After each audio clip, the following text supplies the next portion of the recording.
एक बहुत जरूरी बात बता रहे हैं, सुनो बड़े ध्यान से।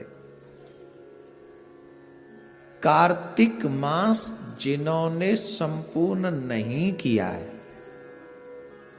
जिन्होंने किया है वो तो ठीक है, जिन्होंने नहीं किया वो सुनो आज।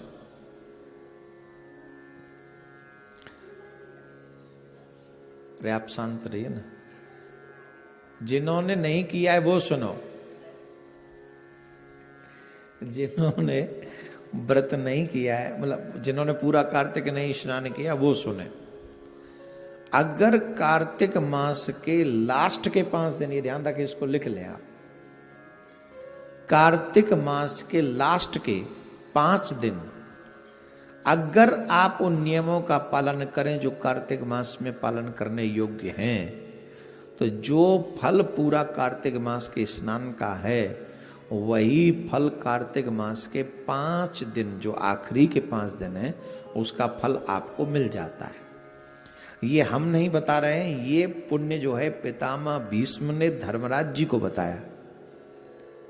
और पूरे महीने जिनसे न हो पाया हो, उन्हें कम से कम 5 दिन ऐसा करना ही चाहिए।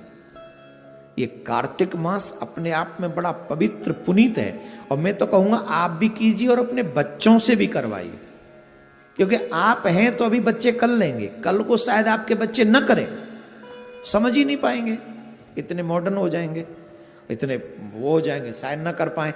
आप कीजिए, मैं बताता हूं नियम क्या। वैसे तो 5 के 5 दिन व्रत करना चाहिए, ब्रह्मचर्य का पालन करना चाहिए, क्रोध का त्याग करना चाहिए। मैं ये शॉर्टकट में बता रहा हूं जिससे वीडियो छोटी बने और आपको सब तक पहुंच जाए।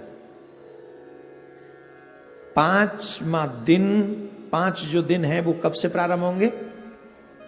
देव उठनी एकादशी से, और पूर्णिमा तक वो 5 दिन कंप्लीट होंगे। देव उठनी एकादशी से पूर्णिमा तक आपको ये व्रत करना है। और देव उठनी एकादशी कब है जी? आपको उस दिन से ये व्रत करना प्रारंभ कर देना, देव उठनी एकादशी से, और पूर्णिमा तक ये व्रत आपको, पूर्णिमा तक ये कार्य आपको करना है। नियम क्या है? सुबह 4 से लेके 5 बजे तक स्नान कर लेना है। सुबह 5 में थोड़े कलयुग के लोग हैं इसलिए ले जा रहा हूं, नहीं तो 4 बजे तक स्नान हो जाना चाहिए, पर 4 से 5 तक स्नान आप कर लीजिए। हो सके तो 5 के 5 दिन व्रत रखें, अन्न नमक ग्रहण न करें। अगर लगे कि हमारे जीवन में कोई ऐसी समस्या है, रोग है, या हम इतना नहीं रह सकते, तो एक समय भोजन रह के भी कर सकते हैं। वो भी ना हो, दोनों समय भोजन कर ले, लेकिन शाकाहार करें। इन 5 दिनों में प्याज लहसुन भी इन्वॉल्व नहीं होनी चाहिए आपके घर में, ठीक है? ये भी नहीं, प्याज लहसुन नहीं इन्वॉल्व होनी चाहिए। 5 के 5 दिन अगर आप चाहो नहीं, चाहना ही चाहिए, एक ब्राह्मण को नित्य भोजन कराकर आप भोजन करें। गौ को चारा खिलाकर ही आप जो है भोजन ग्रहण करें। पक्षियों को कुछ खिला दें तो कुछ करें उसे। और जितना, अगर ये संभव नहीं है कि 5 दिन हम कॉन्टिन्यूस ब्राह्मण को बुलाएं, तो आखिरी के दिन, पूर्णिमा के दिन, हम 5 ब्राह्मण बुलाकर अपने घर में भोजन जिमा सकते हैं। पर डे करने की बजाय हम एक दिन में ही कर सकते हैं। ब्रह्मचर्य का पालन अवश्य करें। ये 5 दिन जो है, पितामह भीष्म ने धर्मराज जी को बहुत बड़ा उपदेश दिया था। ये उपदेश 5 दिन तक चला था। ध्यान से सुनना, ये उपदेश पितामह भीष्म ने धर्मराज जी को दिया था, और धर्मराज जी को ये उपदेश 5 दिन चला था। और पितामह भीष्म आजीवन ब्रह्मचारी थे, ये आप सब जानते हैं। और इसीलिए भगवान श्री कृष्ण ने ये कार्तिक मास के ये 5 दिन जो हैं, यही 5 दिनों में उन्होंने ये उपदेश दिया था। तो ये 5 दिन पितामह भीष्म को श्री कृष्ण ने अर्पण कर दिए, और कहा कि आज से कार्तिक मास के आखिरी के 5 दिन जो भी व्रत करेगा, जो भी इन नियमों का पालन करेगा, जो फल पूरे कार्तिक के स्नान का मिलता है वो फल उनको इन 5 दिनों में मिल जाएगा। तो पितामह भीष्म आजीवन ब्रह्मचारी थे, इसलिए इन 5 दिनों में ब्रह्मचर्य का पालन करना चाहिए, पृथ्वी पर शयन करना चाहिए, झूठ नहीं बोलना चाहिए, देवी देवताओं की पूजा नित्य करनी चाहिए, स्पेशली तुलसी, आंवला और बेलपत्र, इन वृक्षों की पूजा करनी चाहिए।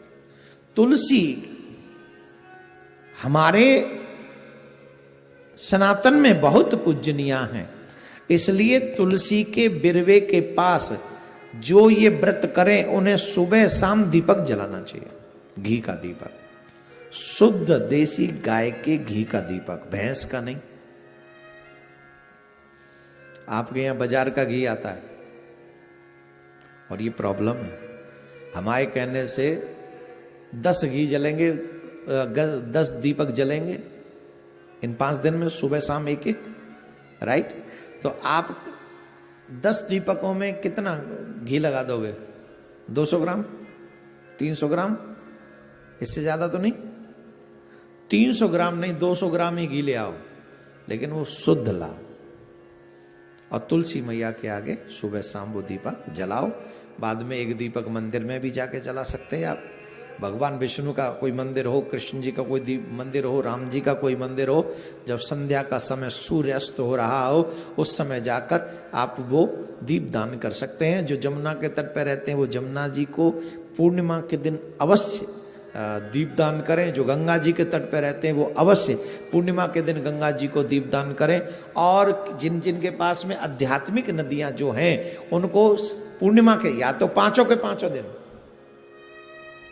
अगर संभव हो 5 दिन तो आप 5 दिन जाकर दीपदान करें, अगर नहीं हो तो आखिरी वाले दिन पूर्णिमा के दिन ही 5, 10, 11, 21 जितने आप दीपक वहां जला सके दीपदान करें, दीपमाला करें। इतने में ही आपका स्वर्ग निश्चित हो जाएगा, मैं लिख के दे सकता।